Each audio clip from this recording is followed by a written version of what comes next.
Assalamualaikum warahmatullahi wabarakatuh. Perkenalkan, nama saya Naila Putri Cairil dengan NIM 111018 dari kelas B jurusan Pendidikan Guru Pendidikan Anak Usia Dini, Fakultas Keguruan dan Ilmu Pendidikan Universitas Haloleo. Baik, pada kesempatan kali ini saya akan menjelaskan materi pengantar pendidikan. Oke, langsung saja pada bab 1, hakikat manusia dan pengembangannya. Wujud sifat hakikat manusia ada 8, yaitu 1. Menyadari diri, yang berarti kita sadar akan siapa diri kita, apa yang kita rasakan, dan apa yang kita pikirkan. Misalnya saat kita merasa cemas, sebelum ujian kita sadar bahwa kita sering cemas dan memahami penyebabnya. Contohnya itu seseorang yang merenung dan menyadari bahwa dia merasa tidak bahagia dan pekerjaannya, kemudian memutuskan untuk mencari pekerjaan baru yang lebih sesuai dengan minatnya. Dan yang kedua, kemampuan bereksistensi. Manusia tidak hanya hidup seperti makhluk lain, tetapi juga aktif dalam membantu kehidupan dan dunia di sekitarnya. Kita berusaha untuk berkembang, mencari tujuan hidup, dan berinteraksi dengan orang lain. Contohnya seseorang siswa yang belajar dan giat untuk mencapai tujuan meraih gelar, sarjana, dan memanfaatkan ilmu yang didapat untuk berkontribusi di masyarakat. Ketiga, pemilikan kata hati. Hal ini perasaan atau suara dalam hati yang sering kita memberi petunjuk atau keputusan tentang apa yang benar dan salah, biasa seperti intuisi atau perasaan yang mengarah pada tindakan tertentu. Contohnya seseorang merasa ragu untuk mengikuti ajakan teman yang menawarkan untuk melakukan hal yang salah, meski teman-temannya mendukung, kata hatinya mengarahkan untuk tidak ikut. Keempat, moral adalah kemampuan kita untuk membedakan yang baik dan buruk serta berbuat sesuai dengan nilai-nilai tersebut. Hal ini membantu kita untuk bertindak dengan cara yang benar dalam kehidupan sehari-hari. Contohnya seorang anak yang menemukan dompet di jalan membeli untuk mengembalikan ke pemiliknya karena merasa itu tindakan yang benar. Kelima, kemampuan bertanggung jawab adalah kemampuan kita untuk menerima akibat dari tindakan yang kita lakukan dan untuk memastikan bahwa kita menyelesaikan tugas atau kewajiban yang diberikan. Contohnya, seorang pekerja yang terlambat menyelesaikan tugasnya dan kemudian meminta maaf serta bekerja ekstra untuk menyelesaikan pekerjaan tersebut dengan baik. Nah, yang keenam, rasa kebebasan atau kemerdekaan, di mana manusia memiliki kebebasan untuk memilih jalan hidup dan membuat keputusan, namun juga harus bertanggung jawab atas pilihan tersebut. Contohnya seseorang yang memutuskan untuk memulai usaha sendiri setelah merasa bekerja di perusahaan tidak lagi sesuai dengan passionnya dan kebebasan yang diinginkan. Yang ketujuh, kemampuan menghayati kebahagiaan. Manusia memiliki kemampuan untuk merasakan kebahagiaan baik dari pencapaian pribadi, hubungan yang baik dengan orang lain, atau bahkan dengan hal-hal kecil dalam hidup. Contohnya, seorang yang merasa bahagia saat berkumpul dengan keluarga dan teman-temannya, meskipun tidak ada hal yang besar terjadi karena dia merasa dihargai dan dicintai, maka dia bisa menghayati kebahagiaan tersebut walaupun hanya sederhana itu. Nah, selanjutnya ada 4 dimensi hakikat manusia, yaitu yang pertama, keindividualan. Dimensi ini berkaitan dengan keunikan dan identitas pribadi seseorang. Hal ini mencakup karakteristik individu seperti pemikiran, perasaan, kebiasaan, dan pilihan hidup. Setiap orang memiliki cara pandang dan respon yang berbeda terhadap dunia berdasarkan pengalaman dan nilai-nilai pribadi mereka. Contohnya, seseorang yang lebih suka bekerja sendiri daripada dalam tim, atau seseorang memiliki hobi yang tidak dimiliki oleh orang lain seperti melukis atau berkebun.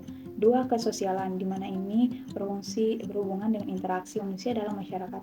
Hal ini mencakup cara seseorang berhubungan dengan orang lain, membentuk hubungan sosial, serta berperan dalam kelompok atau komunitas. Aspek ini juga melibatkan norma-norma sosial, tanggung jawab terhadap orang lain. Contohnya, seseorang yang aktif dalam organisasi sosial seperti membantu sesama, bekerja dalam proyek, kelompok, atau menjalin hubungan baik dengan teman dan keluarga. 3. Kesusilaan.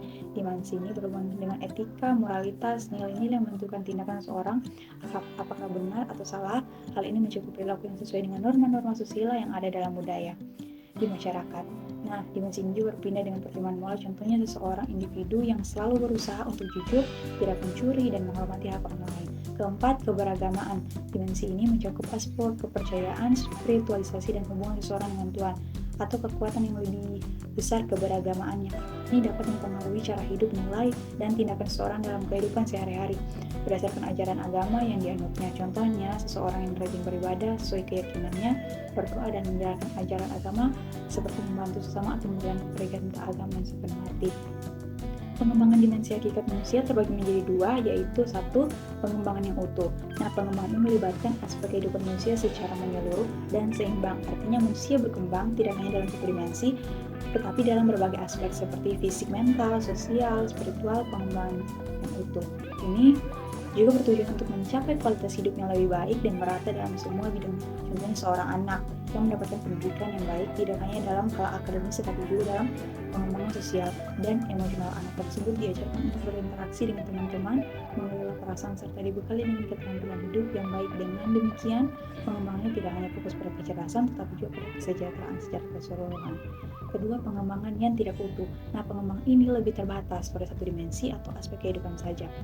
Seringkali tanpa memperhatikan keseimbangan dengan dimensi lain, pengembangan ini menyebabkan ketidakseimbangan dalam kehidupan seseorang karena hanya berfokus pada satu area tertentu. Contohnya, seseorang terlalu fokus pada pencapaian karir dan materi namun mengabaikan hubungan sosial dan kesehatan mental. Misalnya, seorang profesional yang sukses di bidang pekerjaan tapi tidak peduli dengan kesehatan fisik atau hubungan pribadi yang dapat berdampak buruk pada kesejahteraannya secara keseluruhan. Langsung pada bab kedua, pengertian dan unsur-unsur pendidikan. Definisi pendidikan itu sendiri. Nah, pendidikan adalah proses membentuk manusia yang berbudaya, berkepribadian, dan mampu berkontribusi pada masyarakat. Nah, selanjutnya pada fungsi pendidikan meliputi yang pertama, transformasi budaya. Nah, ini berfungsi mewariskan nilai-nilai norma, tradisi, dan kebudayaan dari satu generasi ke generasi berikutnya. Cara ini, pendidikan juga membantu individu untuk memahami dan menjaga budaya mereka serta berperan dalam mengembangkan budaya itu ke arah yang lebih baik. Misalnya pelajaran tentang sejarah atau seni, itu dapat membantu siswa menghargai warisan budaya. Kedua, pembentukan kepribadian berfungsi membantu individu berkembang menjadi pribadi yang utuh, termasuk pembentukan karakter, kepribadian moral, dan sikap seseorang. Dalam hal ini, pendidikan juga bukan hanya tentang pengetahuan, tapi juga tentang bagaimana seseorang belajar untuk menjadi individu yang bertanggung jawab, sopan, dan memiliki integritas dalam masyarakat. Lanjut pada ketiga, persiapan warga negara berperan penting dalam mempersiapkan individu untuk menjadi warga negara yang baik. Hal ini berarti pendidikan mengajarkan hak dan kewajiban dalam bernegara. Maka dari itu tujuannya adalah agar seseorang bisa berperan aktif dalam menjaga dan membangun negara mereka. Keempat, pengembangan tenaga kerja. Fungsinya menyiapkan individu untuk dapat bekerja dan berkontribusi di dunia kerja. Pendidikan ini mencukup keterampilan teknis dan pengetahuan yang dibutuhkan untuk pekerjaan tertentu, misalnya pendidikan vokasi atau pelatihan kejuruan. Nah, selanjutnya pada pembahasan selanjutnya yaitu unsur-unsur pendidikan. Nah, unsur-unsur pendidikan yang pertama ada pendidik. Nah, pendidik adalah orang yang memberi bimbingan dan pendidikan kepada peserta didik.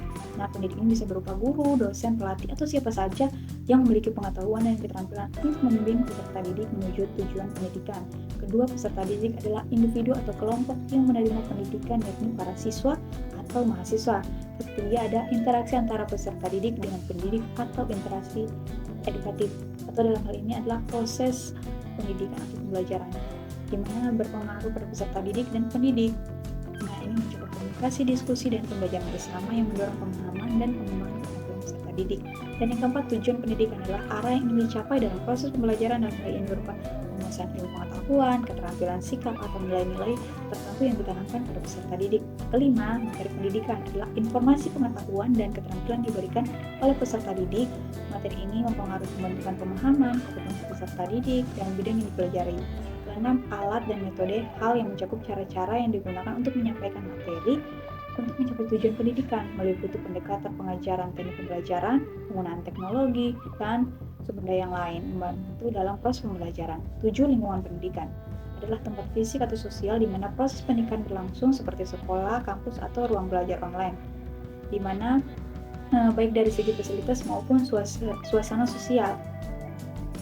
Selanjutnya, pendidikan sebagai sistem, yaitu sistem ini sistematis adalah dilakukan secara prosedural atau bertahap dan terarah. Sedangkan sistemik adalah melibatkan banyak unsur yang saling berpengaruh untuk mencapai tujuan bersama.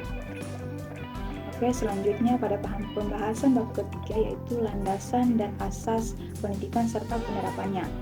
Landasan pendidikan terbagi menjadi 5, yaitu landasan filosofis, yaitu pemikiran dan pandangan hidup yang mendasari pelaksanaan pendidikan mencakup nilai-nilai tujuan dan prinsip yang dipegang dalam sistem pendidikan.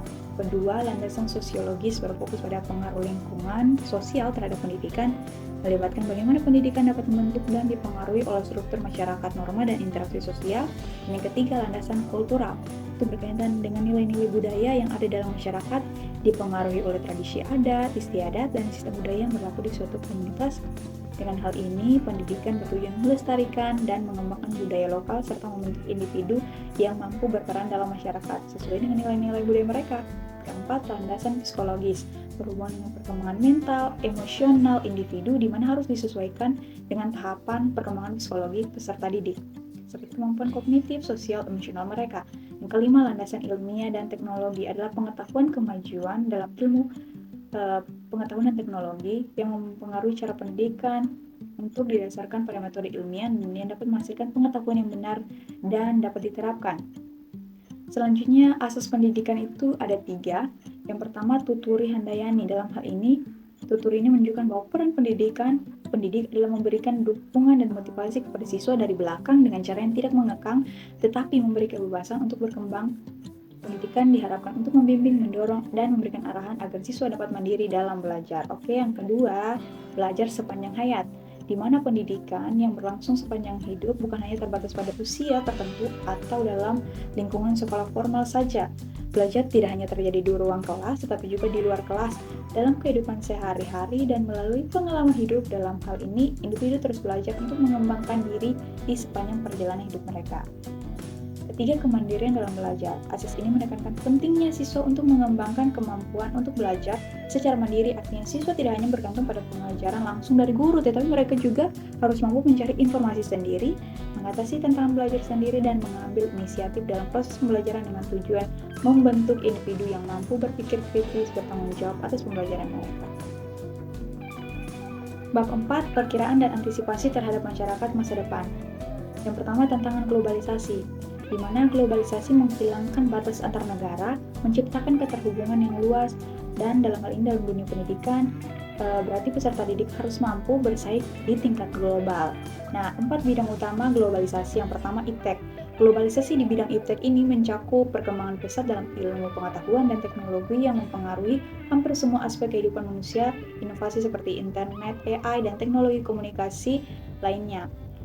Di mana untuk berinteraksi bekerja berbagai informasi dengan lebih cepat dan efisien. Hal ini juga mempercepat penelitian dan pengembangan dalam bidang seperti pertanian, energi, dan juga kesehatan. Yang kedua, ekonomi. Dengan adanya globalisasi ekonomi, perusahaan dapat memperluas pasar mereka ke luar negeri, sementara negara-negara lain dapat saling bergantung pada sumber daya produk dan jasa. Hal itu dapat meningkatkan efisiensi dan daya saing global, tetapi juga menimbulkan tantangan seperti ketimpangan ekonomi. Dan yang ketiga, lingkungan hidup. Lingkungan hidup ini mempengaruhi lingkungan hidup dengan isu-isu seperti perubahan iklim, polusi, dan kerusakan ekosistem yang tidak mengenal batas negara. Untuk mengatasi masalah ini, muncul kesepakatan internasional seperti Protokol Kyoto dan Perjanjian Paris untuk bekerja sama dalam mengurangi emisi gas rumah kaca dan mitigasi perubahan iklim. Keempat, pendidikan. Globalisasi memungkinkan pertukaran pengetahuan dan budaya yang lebih luas, serta sistem pendidikan di berbagai negara semakin terhubung melalui teknologi digital dan program pertukaran pelajar internasional. Dalam hal ini memberikan kesempatan kepada siswa dan pendidik untuk belajar dan mengakses informasi dari berbagai belahan dunia lain. Selain itu juga memfasilitasi pengembangan keterampilan dibutuhkan untuk menghadapi tantangan global seperti bahasa asing, literasi digital, dan pemahaman lintas budaya. Oke, lanjut pada bab 5, pengertian fungsi dan lingkungan pendidikan. Fungsi pendidikan itu sendiri adalah membantu peserta didik dalam berinteraksi dengan berbagai lingkungan sekitarnya dalam hal sosialisasi, pengembangan potensi individu, dan pembentukan karakter. Utamanya berbagai sumber daya pendidikan yang tersedia agar dapat dicapai tujuan pendidikan yang optimal. Pada Undang-Undang RI Nomor 2 1989 Ayat 1 Pasal 1 dikemukakan bahwa pelaksanaan pendidikan dilakukan melalui 3 kegiatan, yakni membimbing, yaitu proses memberikan arahan, motivasi, dan dukungan kepada peserta didik agar mereka dapat mengembangkan potensi dan kepribadian secara optimal. Mengajar, yaitu proses di mana menyampaikan ilmu pengetahuan, keterampilan, dan nilai-nilai tertentu kepada peserta didik secara sistematis agar mereka memperoleh pemahaman dan kompetensi. Dan melatih, yaitu proses di mana memberikan kesempatan kepada peserta didik mengasah keterampilan melalui pengulangan dan pembiasaan sehingga mereka mampu mengaplikasikan pengetahuan dalam kehidupan sehari-hari. Nah, lingkungan pendidikan ada yang pertama, keluarga. Keluarga ini adalah lingkungan pendidikan yang pertama dan utama bagi individu. Dalam keluarga, anak belajar nilai-nilai dasar norma, etika, dan kebiasaan yang menjadi fondasi kepada kepribadian mereka. Nah, karakteristik pendidikan ini bersifat informal dan berlangsung sepanjang waktu melalui interaksi sehari-hari orang tua atau anggota keluarga lainnya. Berfungsi untuk mengajarkan sopan santun, tanggung jawab, disiplin, dan kasih sayang. Yang kedua, lingkungan sekolah. Peran sekolah adalah tempat pendidikan formal di mana siswa itu mendapatkan pengetahuan keterampilan dan sikap melalui kurikulum yang terstruktur.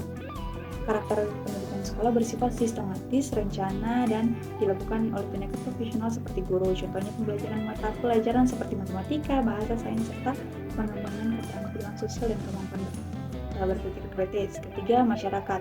Peran masyarakat menjadi lingkungan pendidikan non formal di mana individu belajar dari interaksi sosial, budaya, dan pengalaman hidup sehari-hari. Karakteristik pendidikan ini lebih fleksibel, dapat terjadi di mana saja, dan seringkali melibatkan pembelajaran kontekstual berdasarkan kebutuhan hidup, contohnya kegiatan organisasi, pelatihan keterampilan, pengaruh media atau kegiatan keagamaan, dan budaya. Ketiga lingkungan ini saling melengkapi dan berkontribusi terhadap perkembangan individu secara menyeluruh. Sinergi antara keluarga, sekolah, dan masyarakat sangat penting untuk menciptakan generasi yang berkarakter, kompeten, dan bertanggung jawab. Oke, pada bab 6, aliran-aliran pendidikan. Ada 4 aliran klasik dalam pendidikan. Yang pertama, aliran empirisme yang dipelopori oleh John Locke. Dia berpendapat bahwa manusia itu lahir seperti tabula rasa atau kertas kosong. Nah, segala sesuatu yang membentuk kepribadian dan kemampuan individu itu dipengaruhi oleh lingkungan. Nah, itu juga menekankan bahwa pengalaman menjadi kunci utama dalam membentuk individu, di mana dalam pembelajaran didasarkan pada pengamatan eksperimen dan interaksi langsung dengan lingkungan. Yang kedua, aliran naturalisme yang didasarkan pada pemikiran filsuf Prancis, yaitu Jean-Jacques Rousseau berpendapat bahwa manusia secara alami baik. Ia meyakini bahwa perkembangan manusia terbaik terjadi jika mereka dibiarkan mengikuti hukum alam, tapi pengaruh masyarakat dan pendidikan formal yang dianggap seringkali merusak sifat alami anak. Nah, kebebasan individu dalam pengalaman langsung dengan alam tanpa paksaan dari luar menurut aliran ini. Nah, aliran ketiga, aliran nativisme oleh Arthur Schopenhauer berfokus pada bawaan lahir manusia. Ia menyatakan bahwa sifat bakat dan potensi seseorang sepenuhnya ditentukan oleh faktor bawaan. Pendidikan atau lingkungan itu mungkin dapat mempengaruhi individu tersebut, tetapi tidak dapat mengubah sifat dasar mereka. Oleh karena itu, pendekatan ini lebih cenderung menghargai bakat bawaan seseorang tersebut. Nah, yang keempat, aliran konvergensi yang dipelopori oleh Williamson menggabungkan dua pemikiran, yaitu empirisme dan nativisme. Ia juga menekankan perkembangan manusia itu tidak hanya dipengaruhi oleh faktor bawaan, tapi juga oleh lingkungan dan pengalaman. Dengan kata lain, bahwa pendidikan harus memperhatikan potensi bawaan sekaligus menciptakan lingkungan yang kondusif untuk mengembangkan potensi tersebut.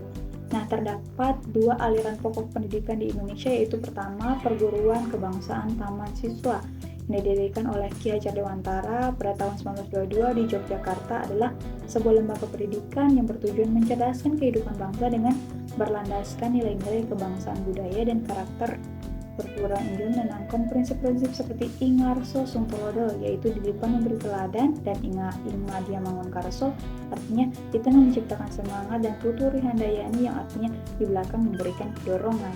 Metode pendidikan ini tidak hanya mengajarkan ilmu pengetahuan, tetapi juga membangun jiwa nasionalisme dan karakter siswa agar mereka memiliki semangat perjuangan untuk kemerdekaan dan kehidupan bangsa. Yang kedua, ruang pendidikan INS Kayu Taman didirikan oleh Muhammad Syafi'i pada tahun 1926 di Sumatera Barat.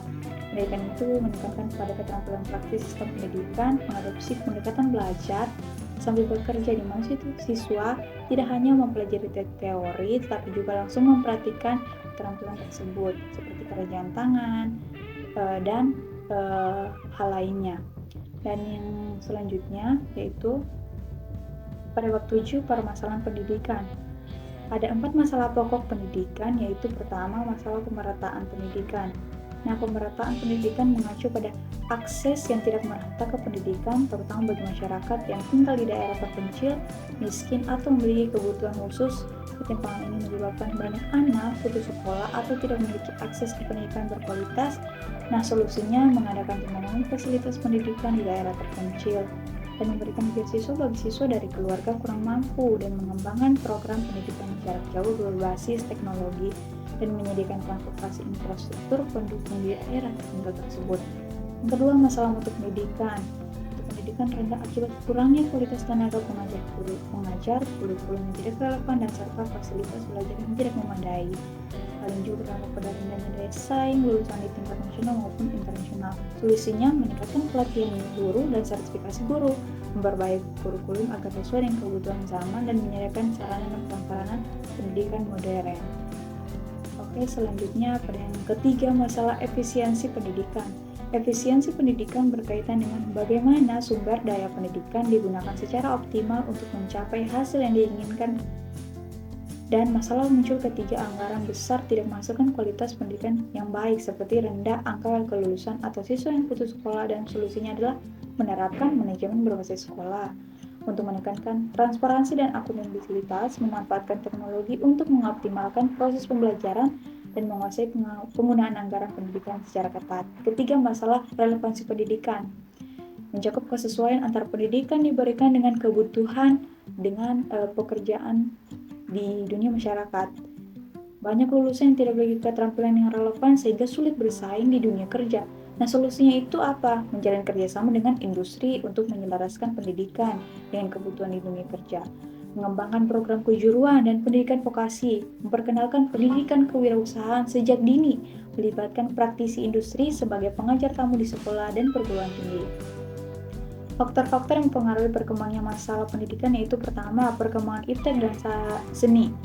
Membawa dampak besar terhadap pendidikan, kemajuan teknologi, mengubah cara belajar, mengajar, serta penggunaan internet, aplikasi digital, dan pembelajaran berbasis daring, tetapi tidak semua daerah memiliki akses yang merata terhadap teknologi tersebut. Nah, perhatian pada pendidikan seni di beberapa tempat dapat menghambat pembentukan karakter yang seimbang. Yang kedua, laju pertumbuhan penduduk. Peningkatan jumlah siswa tidak selalu diimbangi dengan ketersediaan guru sekolah atau fasilitas pendidikan yang memadai. Hal ini juga sering menyebabkan kelas yang terlalu padat, kekurangan sumber daya, dan kualitas pendidikan yang menurun di daerah padat penduduk. Nah, yang ketiga, aspirasi masyarakat. Beberapa masyarakat menganggap pendidikan sebagai prioritas utama, sementara yang lain, terutama di daerah terpencil, mungkin lebih fokus pada kebutuhan dasar seperti pekerjaan atau pangan. Nah, ini mempengaruhi partisipasi dan pendidikan, terutama jika masyarakat tidak melihat pendidikan sebagai jalan menuju peningkatan kualitas hidup. Keempat, keterbelakangan budaya dan sarana kehidupan mencakup kebiasaan, tradisi, atau pola pikir yang tidak mendukung pendidikan. Contohnya, anggapan bahwa pendidikan hanya penting bagi laki-laki atau bahwa anak-anak harus bekerja membantu keluarga. Selain itu, kurangnya sarana kehidupan seperti transportasi listrik dan akses agar air bersih menghambat pendidikan, terutama di daerah terpencil. Oke, pada bab 8 Sistem Pendidikan Nasional.